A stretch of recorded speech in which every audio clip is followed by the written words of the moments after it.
तो जय श्री राधा दोस्तों, वेरी गुड मॉर्निंग। स्वागत है आप सबका। चलिए, है ना, आज का दोस्तों ये सेशन है, इसको कंप्लीट देखिएगा।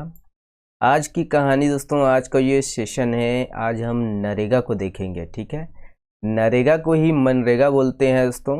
देखेंगे पूरा का पूरा, ए से लेके पूरा जेड तक सब कुछ हम लोग देखेंगे, है ना। यहाँ तक के दोस्तों हम लोग वर्तमान में जो है इसकी मजदूरी दर सब कुछ देखने की कोशिश करेंगे। एक ही वीडियो में आपको सब कुछ देखने को मिल जाएगा। आपको लोग को पता ही है दोस्तों कि अभी एडीओ का आ गया है, तो ये वीडियो दोस्तों एडीओ के लिए बहुत इम्पोर्टेंट है। ओके, चलिए ना, जय श्री राधा करके शुरुआत करते हैं आज का ये सेशन। देखिए, ये मेरे हाथ से दोस्तों स्वयं जो है तैयार किया गया नोट्स है, और पूरा मेहनत लगा हुआ है इसमें, पूरे 2 दिन का सर्च करने में। तो कंप्लीट देखिएगा, जिसको ज़रूरत है केवल वही देखेंगे। तो मनरेगा, है ना, मनरेगा को क्या बोलते हैं दोस्तों, याद रखिएगा, महात्मा गांधी राष्ट्रीय ग्रामीण रोजगार योजना बोलते हैं। ओके, तो सबसे पहले हम लोग को ये याद होना चाहिए, ये दोस्तों ये जो है रोजगार देने का दोस्तों एक कार्यक्रम है, जिसे क्या है, कानून का जो है रूप दिया गया, मतलब अधिनियम का, एक्ट का रूप दिया गया, अधिनियम का रूप दिया गया। इसी के तहत दोस्तों जो ग्रामीण परिवेश है दोस्तों, ग्रामीण जनों को यहाँ पर रोजगार दिया गया। ओके, याद रखना है ना। और इसमें होता है उसका, इसका जो उद्देश्य क्या था दोस्तों, उद्देश्य याद रखना है, अकुशल ग्रामीण और जो बीपीएल रेखा है ना, मतलब बीपीएल जो है, बीपीएल जो ग्रामीण जन है, मतलब गरीबी रेखा से दोस्तों जो नीचे रह रहे हैं, उन ग्रामीण लोगों को दोस्तों रोजगार उपलब्ध कराना है।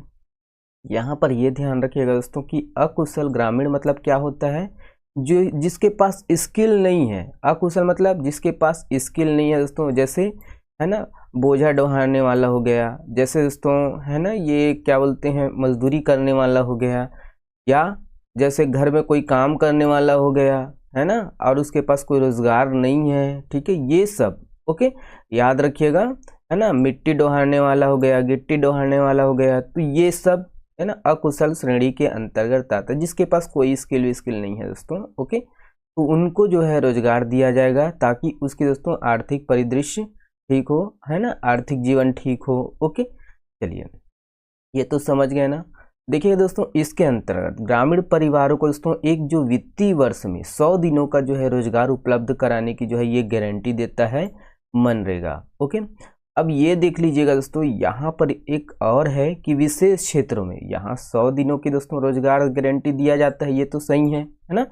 तो विशेष क्षेत्रों में दोस्तों, जैसे कि आपका वन अधिकार अधिनियम जहाँ पर लागू है दोस्तों, है ना, वन अधिकार अधिनियम के तहत दोस्तों यहाँ पर राइट, है ना, देख लीजिएगा, फॉरेस्ट राइट एक्ट के तहत दोस्तों इन, देखिए यहाँ पर जहाँ पर दोस्तों वन अधिकार अधिनियम लागू है, वहाँ दोस्तों रहने वाले जो अनुसूचित जातियों के लिए दोस्तों अतिरिक्त जो है उनको 50 दिन का जो है अतिरिक्त उपलब्ध कराया जाता है। ओके, उनको जो है 50 दिन का अतिरिक्त जो है रोजगार उपलब्ध कराया जाता है, जिससे ये बढ़कर दोस्तों क्या हो जाता है, 150 दिन का जो है ये रोजगार प्राप्त कर सकता है। ओके, कहाँ पर, तो याद रखना है, जहाँ पर दोस्तों वन अधिकार अधिनियम लागू है, वहाँ का दोस्तों अनुसूचित जनजातियों के लिए है। ओके, ध्यान दीजिएगा। ओके, तो यहाँ पर ये ऐड कीजिएगा, है ना।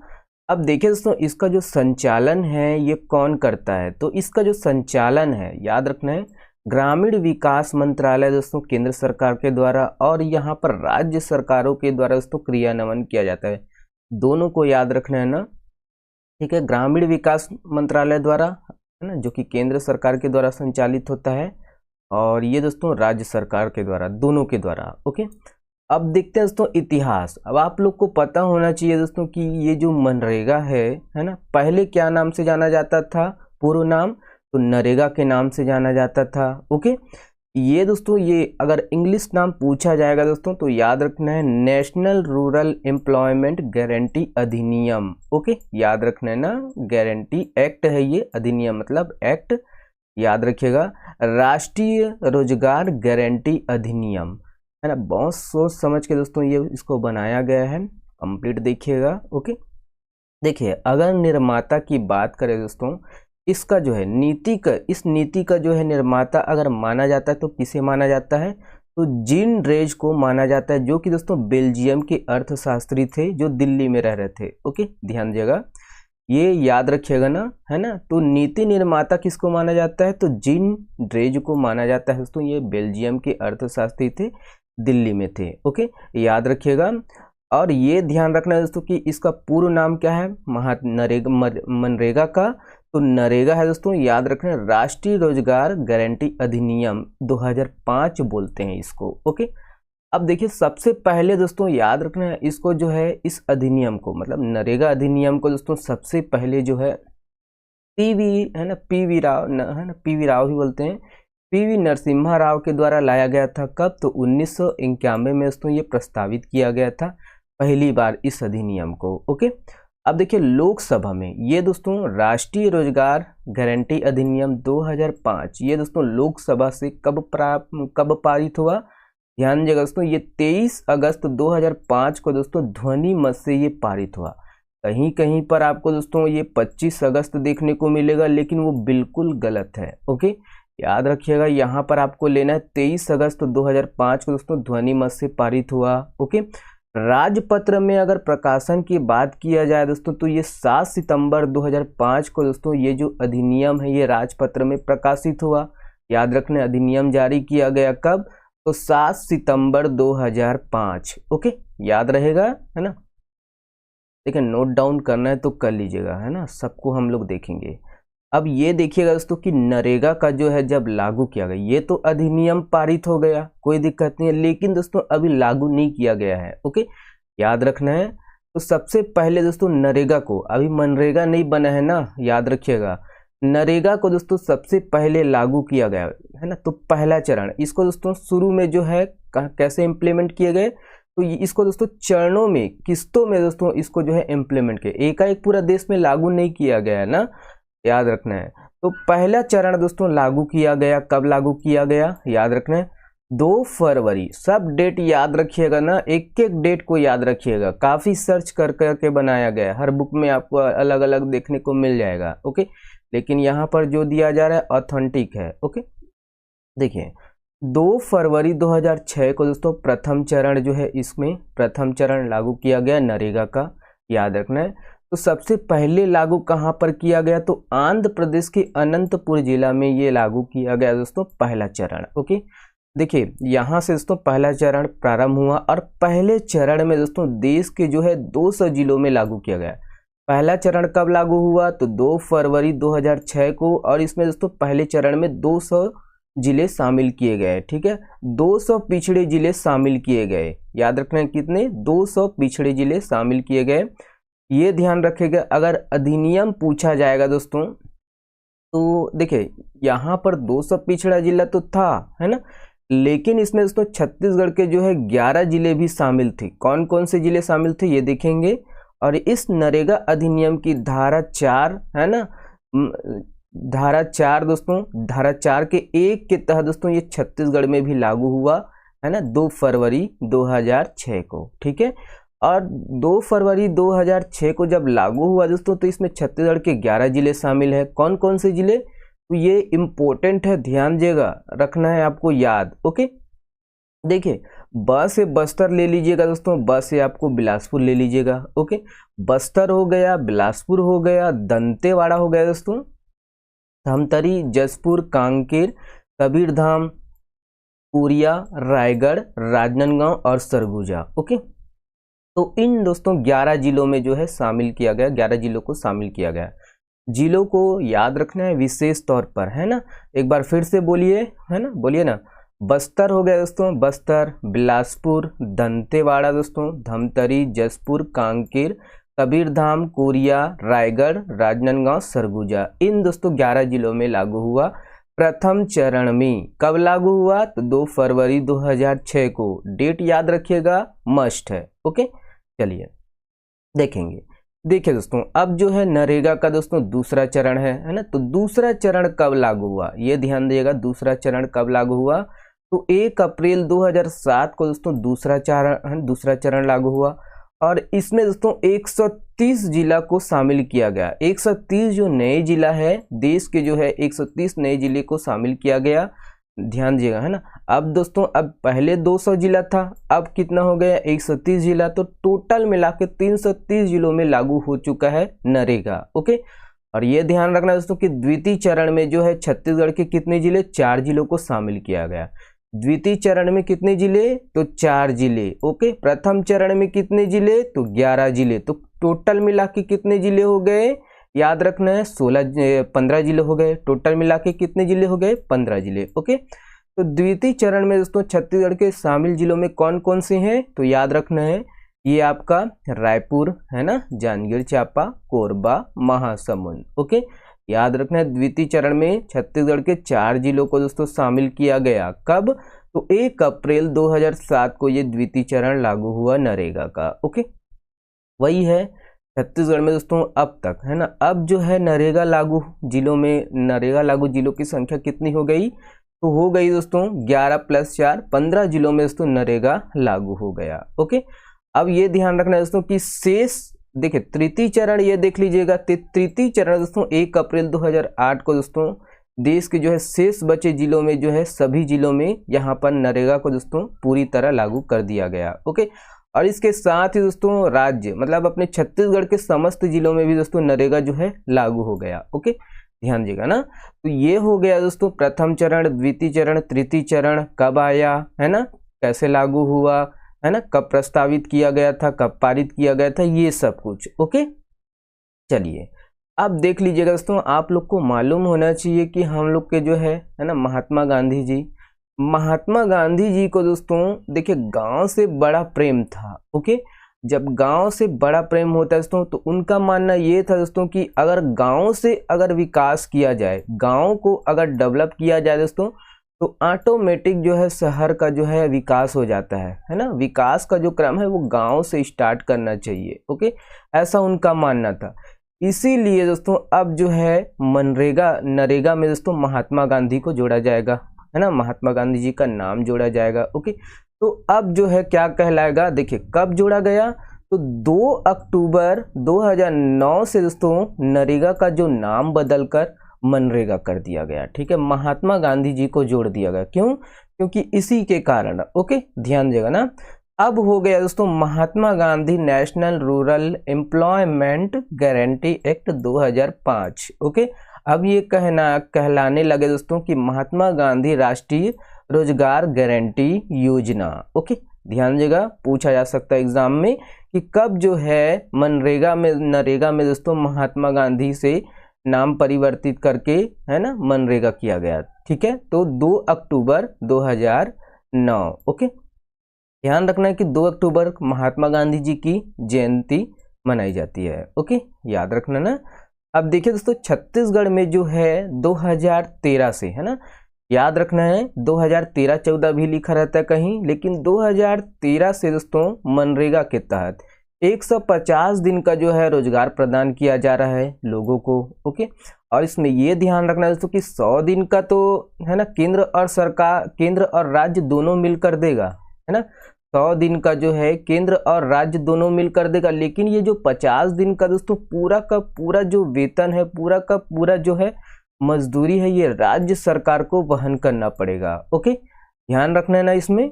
अब इसमें ये देख लीजिएगा कि वन अधिकार पट्टेधारकों को दोस्तों भारत सरकार ने 150 दिन का जो है रोजगार प्रदान किया है ना, रोजगार प्रदान करने का प्रावधान किया गया है। यहाँ पर ये ध्यान रखना है वन अधिकार पट्टेधारकों, हम लोग पहले भी देख चुके हैं। ओके, चलिए ये देखिएगा, ये वाला पॉइंट देखिए दोस्तों कि यहाँ पर प्रधानमंत्री आवास ग्रामीण व इंदिरा आवास योजना के तहत, है ना, आवास निर्माण के लिए मनरेगा के अंतर्गत दोस्तों सामान्य क्षेत्रों में, याद रखना है ना, सामान्य क्षेत्रों में यहाँ पर 90 दिन और पहाड़ी क्षेत्रों में दोस्तों 95 दिनों का दोस्तों अतिरिक्त लाभ उन्हें मिलेगा। ओके, ध्यान रखना है इसको। ओके, चलिए ठंडा है थोड़ा बहुत, देखेंगे। हाँ, ये देखिएगा दोस्तों कि योजना का जो महत्वपूर्ण लक्ष्य है, लक्ष्य क्या है दोस्तों, योजना का जो महत्वपूर्ण लक्ष्य है दोस्तों यहाँ पर स्थायी संपत्ति का सृजन करना है और ग्रामीण परिवारों को दोस्तों मजबूत करना है। ऐसा नहीं दोस्तों कि अस्थायी संपत्ति का निर्माण कर दिए, है ना, मनरेगा में यहाँ पर स्थायी संपत्ति का सृजन करना है दोस्तों। और इस योजना में जो है जो ठेकेदारों के जो है ठेकेदारों को दोस्तों कार्य करने की अनुमति नहीं दिया गया है ना। ठेकेदारों को दोस्तों इससे दूर रखा गया है, कार्य निष्पादन की जो है यहाँ पर अनुमति नहीं है ठेकेदारों को। और कार्य के लिए आवेदन प्राप्त होने पर, है ना, याद रखना है ना, यहाँ पर ये पॉइंट इम्पोर्टेंट है कि कार्य के लिए दोस्तों आवेदन प्राप्त होने के दोस्तों 15 दिन के भीतर जो है किसी को भी, है ना, जो गांव के जो ग्रामीण जन हैं, है ना, उनको जो है रोजगार उपलब्ध कराया जाएगा। और यदि देखिए ये पॉइंट इम्पोर्टेंट है दोस्तों कि यदि जो है 15 दिन में दोस्तों अगर रोजगार उपलब्ध नहीं कराया गया है तो प्रतिदिन के हिसाब से दोस्तों उसे जो है नकद बेरोजगारी भत्ता दिया जाएगा। ओके, नकद भी है और ऑनलाइन भी है, इसको देखेंगे आगे हम लोग। ओके, तो यहाँ पर ठीक है बेरोजगारी भत्ता दिया जाएगा, लेकिन इसमें भी कंडीशन है। अगर 15 दिन के बाद दोस्तों उपलब्ध नहीं कराया गया है रोजगार, उसे 15 दिन तक, है ना, 15 दिन के बाद नहीं बुलाया गया तो उसको जो है प्रतिदिन के हिसाब से क्या बेरोजगारी भत्ता दिया जाएगा। लेकिन इसमें यह है दोस्तों कि बेरोजगारी भत्ता प्रथम जो 30 दिन है ना, प्रथम जो 30 दिन है उनके लिए बेरोजगारी भत्ता दोस्तों 1/4 होगा। ठीक है, याद रखना है मजदूरी दर का जो है 1/4 बेरोजगारी भत्ता दिया जाएगा। अगर प्रथम जो है 30 दिन, है ना, प्रथम 30 दिन अगर उसको जो है रोजगार में जो है बुलाया नहीं गया तो बेरोजगारी भत्ता, है ना, मजदूरी दर का कितना, तो 1/4 जो है बेरोजगारी भत्ता दिया जाएगा।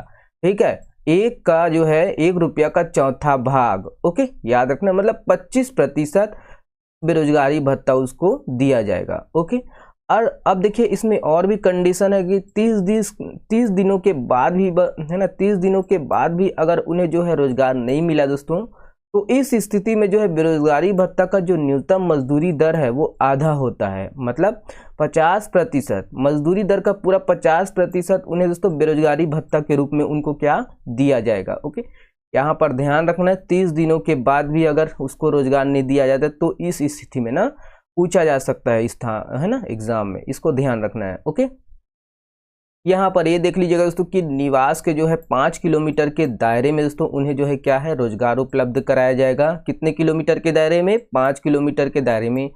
और ये भी हो सकता है दोस्तों कि इससे बाहर अगर रोजगार प्राप्त करने की स्थिति में क्या है उन्हें अतिरिक्त मजदूरी दी जाएगी। लगभग दोस्तों यहाँ पर यह ध्यान रखना है कि 10% दोस्तों अतिरिक्त मजदूरी दी जा सकती है। ओके, परसेंट की बात करें तो 10% अतिरिक्त मजदूरी दी जाएगी। ओके, और इससे दोस्तों कम से कम, है ना, इसमें जो है कम से कम 1/3, याद रखना है कि मनरेगा में दोस्तों कम से कम 1/3 महिलाओं को दोस्तों रोजगार देने का प्रावधान है। ओके, याद रखना है 1/3, 1/3। अगर प्रतिशत में बात किया जाए दोस्तों, प्रतिशत में तो 33.33%, है ना, याद रखना 33% महिलाओं को दोस्तों यहाँ पर रोजगार देने का प्रावधान है। ओके, याद रखना है ना। देखिए दोस्तों वह महिला श्रमिक जिन्होंने दोस्तों विगत 12 माह में, याद रखना ये वाला पॉइंट, 12 माह में दोस्तों 15 दिन मजदूरी कर लिया है और उन्हें दोस्तों मातृत्व भत्ता के रूप में 1 माह की जो है मजदूरी देने का प्रावधान है। ओके, ध्यान रखना है इसको। और मनरेगा के तहत दोस्तों सामग्री घटक के मामले में केंद्र और राज्य सरकारों के द्वारा किए गए वित्त पोषण का अनुपात 75:25 है। यहाँ पर और भी अनुपात है दोस्तों, 3 प्रकार के अनुपात है, इसको ध्यान रखना है, इम्पोर्टेंट है। ओके, यहाँ पर ये देख लीजिएगा दोस्तों कि वित्त योगदान, यहाँ पर है ना जो वित्त का योगदान है केंद्र का और राज्य का कितना है, तो केंद्र का जो अंश है दोस्तों यहाँ पर 90 है और राज्य का जो अंश है दोस्तों यहाँ पर 10% है। ओके, ध्यान दीजिएगा।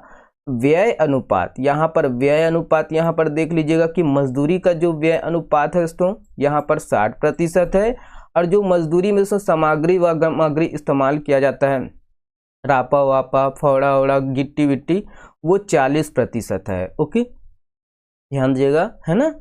अब यहाँ पर देख लीजिएगा दोस्तों कि मनरेगा की शिकायत निवारण के लिए, है ना, छत्तीसगढ़ ग्रामीण गारंटी शिकायत निवारण नियम 2012 बनाया गया है, इसको भी ध्यान रखना है। और रोजगार के दोस्तों है ना सफल संचालन के लिए, ये ऐड कीजिएगा, रोजगार के जो है सफल संचालन के लिए दोस्तों राज्य रोजगार गारंटी परिवार यहाँ पर बनाया गया है और इसके जो अध्यक्ष है कौन है, याद रखना है मुख्यमंत्री जी है। ओके, चलिए ये तो हो गया दोस्तों। अब देख लेते हैं हम लोग मजदूरी भुगतान। ओके, यहाँ पर ये ध्यान रखना दोस्तों कि मजदूरी का जो भुगतान है दोस्तों ये वर्तमान में ऑनलाइन और ऑफलाइन दोनों होता है, याद रखना है। अगर दोस्तों ऑफलाइन ऑनलाइन की बात करें दोस्तों तो यहाँ पर बैंक या डाकघरों की, है ना, डाकघरों की जो है बचत खाते में डायरेक्ट किया जाता है दोस्तों। कब से? अरे ये क्या हो रहा है भाई, एक मिनट चढ़ गया है सॉरी। कहाँ पर आए थे जी? तो यहाँ है ना, 6:09 हो गया दोस्त।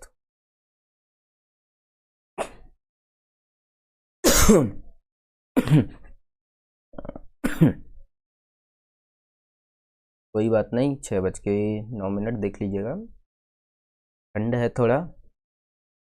देखिए आपके पास दोस्तों ग्रेजुएशन है तो भरिए, बिल्कुल भरिए दोस्तों। आपके पास PGDRD है कि नहीं ये मायने नहीं रखता है ना। ये ऐसा है दोस्तों कि इसमें तो होता नहीं है मैथ्स रीजनिंग, ठीक है ना। अच्छे से पढ़ेंगे तो आप लोग का डेफिनेटली एकदम बढ़िया हो जाएगा, है ना। देखिए अंक प्राप्त कर सकते हैं, 100 में से 100 अंक प्राप्त कर सकते हैं। और PGDRD जिसके पास होगा दोस्तों वो तो ओवर कॉन्फिडेंस में जाएगा ही कि मेरे पास PGDRD है ना, मुझे तो ज़्यादा टेंशन करने का ज़रूरत नहीं। इसी के चक्कर में वो ज़्यादा पढ़ाई भी नहीं करेगा, ये भी है ना। ओवर कॉन्फिडेंस ले डूबेगा, ये तो पक्का है। तो आप अच्छे से तैयारी कीजिए, ठीक है। चलिए ये देख लीजिएगा, बैंक और डाकघरों के जो बचत खातों में दोस्तों ऑनलाइन ट्रांसफ़र किया जाता है। कब से? तो ये 2014 से दोस्तों याद रखने DBT के माध्यम से ऑनलाइन भी प्रदान किया जा रहा है, ठीक है, डायरेक्ट बेनिफिट ट्रांसफ़र के माध्यम से। और यहाँ पर ये देख लीजिएगा दोस्तों को, जहाँ पर ऑनलाइन की सुविधा नहीं है दोस्तों वहाँ पर नकद जो है ना, नकद भुगतान किया जा रहा है। याद रखिएगा दोस्तों कि यहाँ पर जो है IAP जो है इंटीग्रेटेड एक्शन प्लान जो जिला है दोस्तों, यहाँ पर जो है नकद जो है भुगतान किया जाता है ग्राम पंचायतों के माध्यम से। ओके, ध्यान दीजिएगा। और राज्य में दोस्तों IAP जिला कौन सा है? तो याद रखना है यहाँ पर 4 जिला है दोस्तों, नारायणपुर, बीजापुर, दंतेवाड़ा और सुकमा। 4 जिला दोस्तों IAP जिला के अंतर्गत आता है, ठीक है। तो यहाँ पर दोस्तों मनरेगा के तहत जो भुगतान है ये ग्राम पंचायतों के द्वारा किया जाता है। ओके, देखिए अब ये देख लीजिएगा दोस्तों कि कौन जो है प्राप्त कर सकता है रोजगार, है ना, मनरेगा में दोस्तों। तो यहाँ पर ध्यान रखना है ना। कमेंट्स में बताइए कौन कौन गए हो दोस्तों मनरेगा, है ना, कौन कौन गए हो। तो मैं दोस्तों पंचायत में था, लेकिन मैं दोस्तों मनरेगा में नहीं गया हूँ, है ना, तो मुझे आइडिया नहीं है। पंचायत में था, यहाँ पर अपने पंचायत में तो नहीं चल रहा था, ठीक है। जितने भी सरपंच थे और बने वहाँ पर, है ना, 2 पंचवर्षीय में सरपंच बने और सचिव बने, सब के सब भ्रष्ट। ओके, देखिए दोस्तों कौन जो है रोजगार प्राप्त कर सकता है मनरेगा में। तो ग्रामीण परिवार दोस्तों जिन्हें जो है रोजगार चाहिए वे अपनी पंचायत में दोस्तों पंजीकृत कराने का जो है अधिकार होगा, याद रखना है। वे पंजीयन के लिए दोस्तों आवेदन करेंगे और ग्राम पंचायत उन्हें दोस्तों ग्राम पंचायत, देखिए आवेदन तो कर दिए, कोई बात नहीं, पंजीकृत के लिए। तो ग्राम पंचायत उन्हें दोस्तों सत्यापन के बाद पंजीकृत करेगी, ध्यान रखना है ना, पंजीकृत करेगी। और पंजीकृत करने के बाद दोस्तों उन्हें जो है जॉब कार्ड जारी किया जाएगा। जिसके पास जॉब कार्ड होगा दोस्तों केवल उन्हीं को जो है मनरेगा में पंजीकृत किया जाएगा। ओके, और ये दोस्तों जॉब कार्ड एक क्या है, कानूनी दस्तावेज है, ध्यान दीजिएगा, जो ये अधिनियम के तहत दोस्तों उस व्यक्ति को जो है रोजगार मांगने का अधिकार देता है, ठीक है। ध्यान रखना है ये जॉब कार्ड क्या है, एक कानूनी दस्तावेज है। ओके, और पंचायत का जो कार्यक्रम अधिकारी होता है दोस्तों रोजगार के लिए जो है वैध आवेदन को दोस्तों स्वीकार करता है सत्यापन के बाद, और उन्हें दोस्तों, है ना, आवेदन की जो है पावती आवेदन तारीख समय दोस्तों ये जारी करता है, ठीक है।